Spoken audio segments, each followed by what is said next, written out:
সুপ্রভাত প্রিয় পরিবার, কেমন আছো তোমরা সবাই? কাছে দূরে যেখান থেকে যে ভিডিওটা দেখছো, আশা করছি তোমরা সবাই খুব ভালো আছো, সুস্থ আছো। তো আজকে হচ্ছে বুধবার। তো অনেকদিন সোনা বাবা স্কুলে যায়নি, আজকে অনেকদিন পরে স্কুলে পাঠাচ্ছি। আর এই সকালবেলা এখন এই 10:30 বাজে, ঝটাপট ওকে রেডি করিয়ে দিই, তারপরে আমিও রেডি হয়ে যাব ওর সাথে। কারণ স্কুলে অনেকদিন যায়নি, কারণ স্কুলে অনেক কিছু দেওয়া থাকতে পারে, রুটিন দিতে পারে, দুটো বই দেওয়ার ছিল, তো সেগুলোও দিতে পারে। তো সেই কারণে আমি যাব, ওকে একেবারে স্নান টান করিয়ে দিয়েছি। আর ও দেখো ক্যামেরা দেখে তোমাদের সাথে অঙ্গি ভঙ্গি দিয়ে করছে। আর এখানে হচ্ছে শীতের জন্য ক্রিম ট্রিম মাখিয়ে পাঠাচ্ছি, আর সোয়েটারটাও পরিয়ে দিয়েছি। স্কুলে জানো তো প্রচণ্ড ঠান্ডা, কারণ স্কুলের ওখানটায় মানে একটুখানি গাছপালা বেশি, তো আর ওই জায়গাটা প্রচণ্ড পরিমাণে ঠান্ডা। তো এই কারণে সোয়েটার মোয়েটার পরিয়ে ফুল প্যান্ট পরিয়েই রেডি করিয়েছি। আর আজকে সকালবেলা ভাত রান্না করিনি এখন অবধি, আর রুটিও করিনি টিফিনের জন্য, কারণ গতকালের ভাত না বেশ অনেকটাই বেঁচেছিল।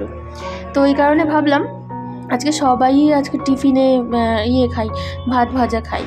তো এই কারণে ভাত ভেজে নিয়েছি। আর ওখানে সোনা পুচকুকে নিয়ে দিদি বিছানায় ঘুমাচ্ছে, মানে শুয়েছিল, আর পুচকু ঘুমাচ্ছে। তো সোনাকে আজকে একটা কেক দিয়ে, মানে একটা না দুটো কেক দিয়ে দিচ্ছি। আর বিস্কুট তো বেশ অনেক দিন খেয়েছে, এই কারণে ভাবলাম আজকে দুটো কেক নিয়ে দিই। তো এই কারণে দুটো চকলেট কেক নিয়ে এসেছি, ওটাই টিফিনে ভরে দিচ্ছি। কেউ পৌঁছাবে না। তো সোনাকে ওদিকে স্কুলে দিয়ে এলাম, 15 মিনিট ওখানে ওয়েট করতে হয়েছিল, কারণ আজকে ওই দিদিমণিকে টাকা দেওয়ার ছিল। তো ওদের যে বইগুলো দিয়েছে, তো সেই বইগুলোর দাম নিয়েছিল 1705 টাকা। তার মধ্যে আমি 1000 টাকা অ্যাডভান্স আগেই দেওয়া ছিল, তারপরে সমস্ত দিয়ে বলেছিল 705 টাকা আরও দিতে হবে। তো ওই 705 টাকাটা দিয়ে এলাম। আর অন্য আগের দিনকে জিজ্ঞেস করেছিলাম যে নতুন ক্লাসে উঠলে নতুন করে ভর্তির ফিস লাগে কি না।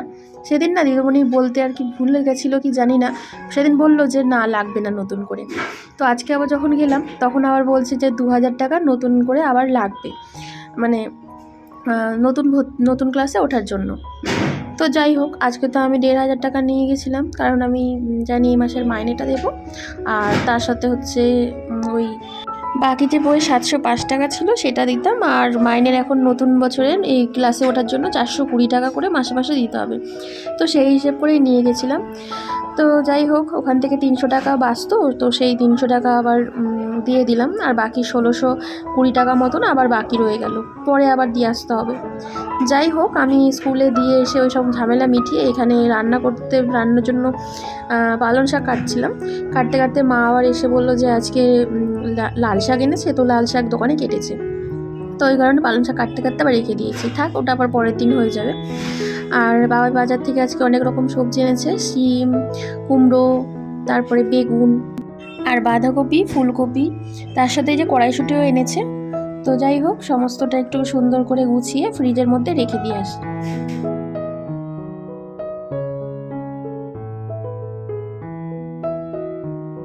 সবজি তারপরে মাছ সমস্ত কিছু কিন্তু ঘরে থাকলে দেখবে রান্না করতে সুবিধা হয়।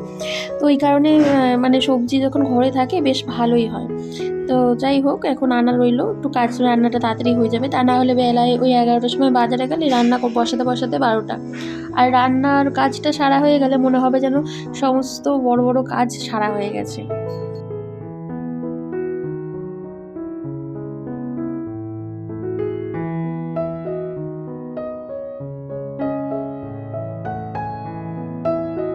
আর আজকে আমি ভেবেছিলাম যে মাছ টাছ কিছু রান্না করব না, ডিম টিম, কারণ গতকালকের সেই মাছ এনেছিল খয়রা মাছ, সেই মাছ 3 পিস রয়ে গেছে। যেহেতু কালকে রাত্রিবেলা ওই যে তোমাদের দাদাভাই হরিসভা থেকে ভোগের খিচুড়ি টিচুড়ি নিয়ে এসেছিলো, ওইসব খেয়ে রাত্রেবেলা তেমন আর কেউ আমরা কিছু খাইনি। শুধু খাওয়ার মধ্যে আমার শ্বশুরমশাই আর তোমাদের দাদাভাই দুজনে মিলে একটুখানি অল্প অল্প ভাত খেয়েছে, তাও অল্প অল্প, মাছ টাছ আর খাইনি, ডাল দিয়ে খেয়ে নিয়েছে। তো এই কারণে ভেবেছিলাম আর রান্না করব না। তো বাবাই বাজার থেকে যেহেতু শাক নিয়ে এসছে, আর দেখবে শাকটা টাটকা টাটকা রান্না করলেই ভালো লাগে, তারপরে মানে বাসি হয়ে গেলে ওগুলো শুকিয়ে যায়। তো এই কারণে শাকটা ভাজা হবে, মা কেটে দিয়েছে, আর আমি তো পালং শাক কাটতে কাটতে আবার রেখে দিলাম, কারণ আমি জানি না।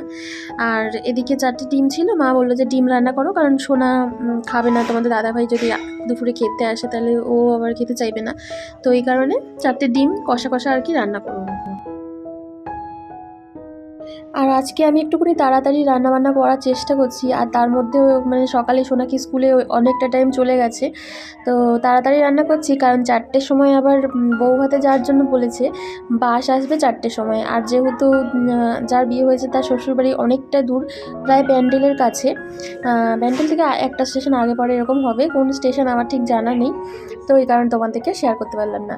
তো এই কারণে আমি তাড়াতাড়ি করে রান্নাবান্না সেরে নিচ্ছি, কারণ ওদিকে আবার সোনা বাবা স্কুলে মানে স্কুল থেকে আসবে 3টের সময়, যাতে ততক্ষণে মানে আমার সমস্ত কাজ বাজ রেডি হয়ে যায়, আমি আর রেডি হতে পারি। তো এই কারণে তাড়াতাড়ি কাজটা সারছি। আর এখানে তারপরে হচ্ছে কিছু কাচাকাচিও রয়েছে, তো এখানে শাকটা ভাজা বসিয়ে কাচাকাচি করতে যাবো আমি।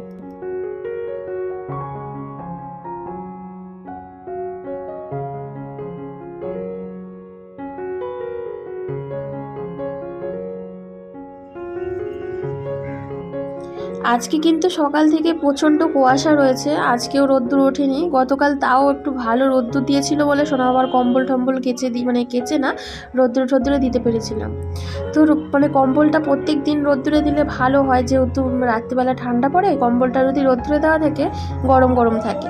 কিন্তু আজকে আবার দেখছি সেই কুয়াশা। আজকে এত বেলা হয়ে গেছে, ঘড়িতে এখন প্রায় এই 1:45 মতন বাজতে যায়, খেয়াল নেই তবুও। কিন্তু দেখো মানে পুরো একদম কুয়াশায় ভরে আছে। তো যাই হোক, তাও বাচ্চাদের জামা কাপড় তো কাচতে হবে। তো ছোটো কুচকুর কটা জামা ছিল আর সোনা বাবার কটা জামা ছিল, সব কটা একসাথেই কেচে ধুয়ে এখানে মিলে দিচ্ছি।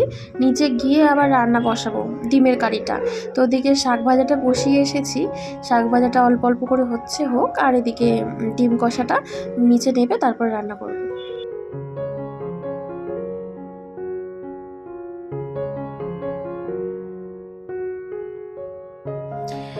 তো এখন যেহেতু ঘুগনি হয়, তো মটর তো লাগে 2-3 দিন অন্তর অন্তর মটর আনতে হয়। তো আজকে মানে ঘরে শেষ হয়ে গেছিলো দেখে বাজারে যাওয়ার সময় মটর নিয়ে এসেছিলো, তো কৌটোতে ঢেলে রাখলাম। আর সকালের কিন্তু ঘুগনিটা শাশুড়ি মাই রান্না করে।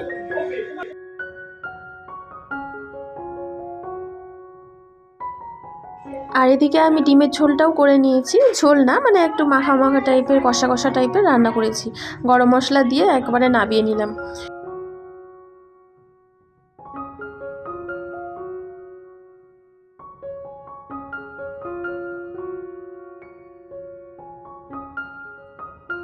ছাদে জামা কাপড় মেলতে গিয়ে যে কটা জামা কাপড় শুকিয়ে গেছিলো সেইগুলো নিয়ে এসেছি, আর এই জন্য এখন এগুলো ভাঁজ করে জায়গায় রেখে দিচ্ছি। তারপরে একেবারে ঘর মুছে আমি স্নান করে নেব, কারণ এরপরে করলে দেরি হয়ে যাবে।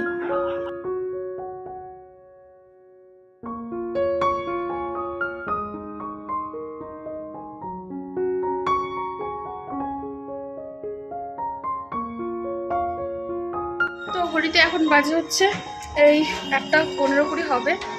ছাদে চলে এসেছি, দেখো স্নান সেরে নিয়েছি। আজকে এত জল ঠান্ডা হয়ে গেছে পুরো বরফের মতন। আর ছাদে এসেছি, দেখো বৃষ্টি শুরু হয়ে গেল। এই যে এতগুলো জামা কাপড় এখন তুলে আবার, যেহেতু শোকায়নি এগুলো আবার ভিতরে দড়িতে মিলতে হবে। এটা হবে কি হবে না বৃষ্টি নিজেই বুঝতে পারছে না, তুলতে থেমে গেছিলো। তো ওই কারণে আমি যেগুলো আর কি শুকিয়ে গেছে গতকালকের জামা কাপড় কাচা, সেগুলোকে মিলেছিল, সেগুলোকে তুলে রাখলাম। দেখছি বৃষ্টি পড়া বন্ধ হয়ে গেছে, আবার তুলতে এসেছি, দেখছি মানে বৃষ্টি পড়া বন্ধ হয়ে গেছে। তো ভাবলাম যে থাক, আবার যেই রেখে দিয়েছি, আবার এই যে এখন 1-2 ফোঁটা বৃষ্টি পড়ছে। তো ভাবছি যে থাক, বেশি জোরে তো হচ্ছে না, এগুলো হচ্ছে পুরো ভিজা। এই বৃষ্টিটা আশা করি হবে না জোরে, মানে এরকমই হবে। যদি এরকম একটু জোরে হয় তাহলে তুলে নেবো। তো এদিকে আমি তো একদম রেডি, রান্নাবান্না সব কমপ্লিট। ডিম কষা, তারপর শাক ভাজা, বেগুন ভাজা এই রান্না করেছি। গতকালকে মাছও রয়েছে, সেগুলো সব করেছি। আর আজকে বউ ভাতে নিমন্ত্রণ করেছে, এদিক থেকে ছেলে আর আমি যাব, আর ওই বাড়ি থেকে আমার মা যাবে। তো মা মানে আমরা 3জনই আর কি যাবো। তো রেডি হয়ে যাবো, ছেলেকে স্কুলে পাঠালাম, ওকে ছাড়বে তো 3টের সময় স্কুল থেকে এসে তারপর কোনো মতে খাইয়ে দাইয়ে মনে হয় বেরিয়ে যাবো। আর আমাকে রেডি হতে হবে আগে, নাহলে তো আমার রেডি হতে ছেলেকে রেডি করতে তো বেশিক্ষণ সময় লাগবে না, ওই আমারই যা টাইম লাগবে। কিন্তু এখনও কালকের যে ব্লগটা সেটা এডিটই করা হয়নি, এখন ঘড়িতে 2টো বাজে। 5টার মধ্যে ব্লগ ছাড়ি, তো কখন করবো বুঝতে পারছি না। দেখি এখন যদি মানে পারি তো এখন একটুখানি ব্লগটা এডিট করি, তারপরে পরে আর সময় হবে না। আর যদি বিয়েবাড়ির ওদিকে চলে যাই তাহলে তো এডিট করতেই পারবো না, দেখা যাক। বুঝু দেখো আজকে সকাল থেকে একে নেওয়াই হয়নি, কারণ সকাল থেকে অনেক কাজকর্ম ছিল, আর তারপরে ও ঘুমাচ্ছিল, কালকে রাত্রেবেলা ঘুমাতে পারেনি জ্বরের জন্য। তো আজকে মোটামুটি জ্বরটা ভালো আছে, মানে একদম অল্প অল্প আছে। 2 দিন ধরে তো খুব বেশি ছিল, আজকে অনেকটা কম আছে। বুঝছো বাবা, বাচ্চাদের জ্বর টর হলে না একদম হাসি খুশি বন্ধ হয়ে যায়, আর এমনি সময় খুব হাসে খুশে, আর এখন হাসি বন্ধ, জানো না? হ্যাঁ, হাসি বন্ধ হয়ে গেছে তোমার, হাসি বন্ধ হয়ে গেছে। এই যে এই যে এই যে ওই যে দেখো কি এটা, এইটা চাউ নাকি? শাড়ি ব্লাউজ গয়না সমস্তটা রেডি করে রেখেছি, রেডি হওয়ার জন্য, তাড়াতাড়ি যাতে রেডি হতে পারি। এখন ঘড়িতে বাজে হচ্ছে 5টা, 4টের সময় বলেছিল রেডি হয়ে নিতে, মানে যাওয়ার জন্য কন্যাযাত্রী। তো এই যে আমি তো রেডি হয়ে গেছি বেশ অনেকক্ষণ আগেই। এবারে সোনা বাবাকে একদম সোয়েটার মোয়েটার পরিয়ে দিয়েছি, যা বাইরে ঠান্ডা, আজকে বৃষ্টি বৃষ্টি ওয়েদার, আর ও হচ্ছে গাড়ি চলে এসছে, আর 4টের সময় যাওয়ার কথা ছিল, এখন বেজে গেছে 5টা। আর শাড়িটা এই যে দিদি পরিয়ে দিয়েছে, চুলটাও বেঁধে দিয়েছে, আর শুধু মেকআপ টেকআপ আমি করে নিয়েছি, আর এইরকম এই যে হারটা পরেছি আর গলা এইগুলো পরেছি। ঠিক আছে, কেমন লাগছে অবশ্যই জানাবে। এটা হচ্ছে শাশুড়ি মায়ের শাড়ি, তো এই শাড়িটাই পরলাম। আর ওদিকে আমার মাও রেডি হয়ে গেছে, বেরাবো। আর বাইরে আজকে বৃষ্টির জন্য ঠান্ডাও প্রচুর, শাল নিয়ে নিতে হবে।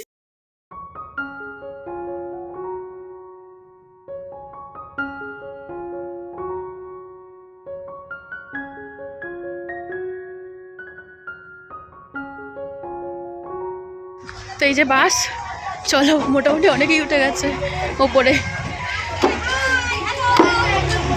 হাই হ্যালো, চলো বাবা রে,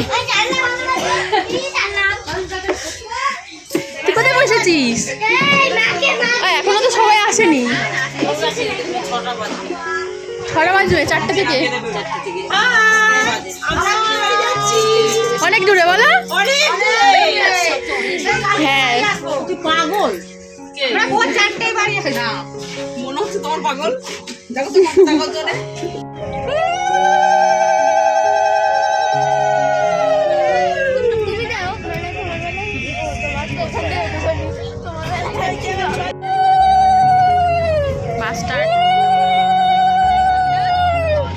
তো আমরা পৌঁছে গেছি, এখন বাজে হচ্ছে 9:45, সেই 6:30 উঠেছি, আর এখন 9:45 বাজছে। বাস দাঁড়িয়েছে, অনেকটা দূরের রাস্তা। হাতে করে সবাই একটা করে তত্ত্ব নিয়ে নিয়েছি, আবার হাতে হচ্ছে শ্যাম্পু, সাবান, এই পাউডার, সেন্ট, এইসবের। মায়ের হাতে আবার একটা রয়েছে, সবার হাতে একটা করে দেওয়া হয়েছে। চলো এবার নামি আমরা। ব্যান্ডেল স্টেশনের ট্রেন, এখানে সবাই দাঁড়িয়ে আছে। ওই তোকে কি দিয়েছে? মিষ্টি এই নিস না, কমিয়ে দিস না কিন্তু ঘন্টু। বৌদি পরে জুতোর দায়িত্ব নিয়ে নিয়েছে। চলো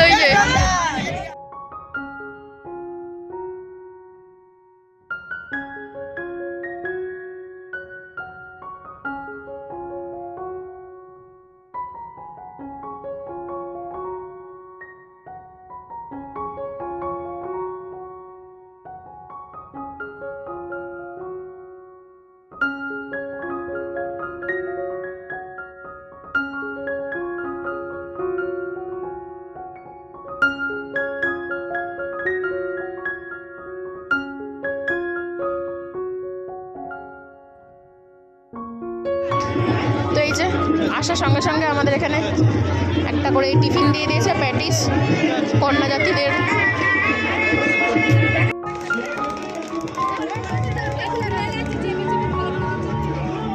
তুমি আইসক্রিম নেবে?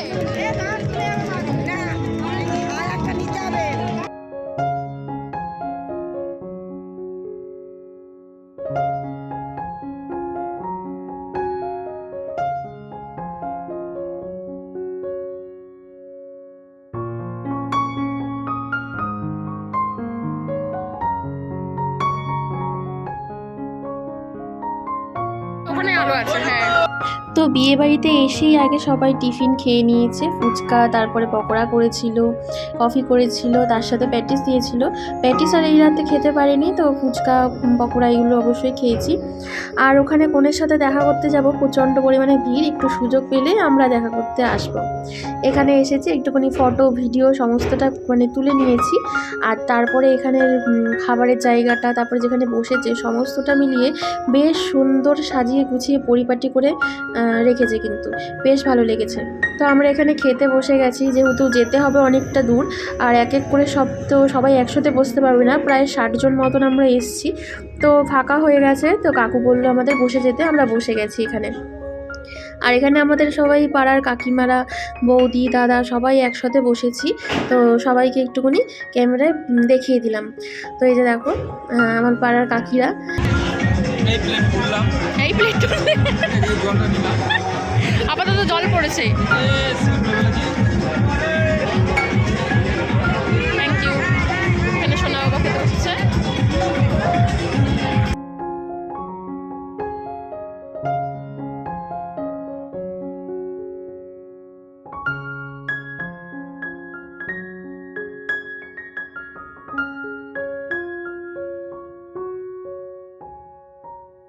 তো বন্ধুরা, আজকের ব্লগটা কেমন লাগলো অবশ্যই জানাবে। এতক্ষণ ভিডিওটা দেখেছো যারা, তাদের কাছে একটাই রিকোয়েস্ট, লাইক কমেন্ট করে দিও।